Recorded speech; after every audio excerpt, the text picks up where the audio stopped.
আজিৰে পৰা ৰাজ্যত আৰম্ভ হৈছে মেট্ৰিক HSLCৰ চূড়ান্ত পৰীক্ষা। পৰীক্ষাৰ প্ৰথম দিনাই বগৰীগুৰি উচ্চ মাধ্যমিক বিদ্যালয় বিশৃংখল পৰিৱেশ।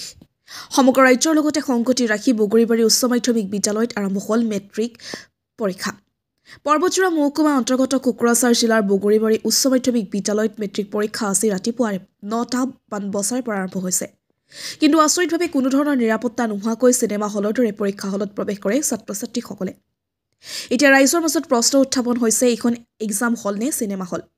পিছে কাৰ নিৰ্দেশ মৰ্মে এনে কাণ্ড সংঘটিত কৰিবলৈ সাহস পালে বগৰীবাৰী উচ্চ মাধ্যমিক বিদ্যালয়ৰ প্ৰধান শিক্ষকে। কাৰ ভুলৰ বাবে ছাত্ৰ-ছাত্ৰীৰ জীৱনক লৈ হেতালি খেলাৰ সাহস পালে বগৰীবাৰী উচ্চ মাধ্যমিক বিদ্যালয়ৰ প্ৰধান শিক্ষকে। ইয়াৰ লগতে বগৰীবাৰী আৰক্ষীৰ কোনো ধৰণৰ ভূমিকা দেখিবলৈ পোৱা নগল। এনে কাণ্ডক বহুতেই গৰিহণা জনাইছে। আমাৰ হাতত সেই দৃশ্য আছে, আমি আপোনাক পোনপটীয়াভাৱে দেখুৱাই আছো। এটা লক্ষণীয় বিষয় হ'ব এইখন বিদ্যালয়ৰ প্ৰধান শিক্ষকৰ বিৰুদ্ধে বিভাগীয় কৰ্তৃপক্ষই কেনেধৰণৰ পদক্ষেপ গ্ৰহণ কৰিব সেয়া সময়ত হ'ব লক্ষণীয়।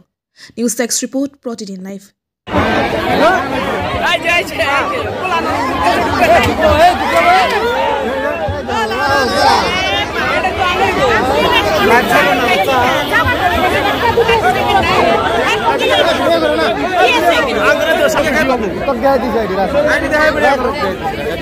अरे रूल फॉलो करो ना, क्या वीडियो का बाइट दिखाओ ना।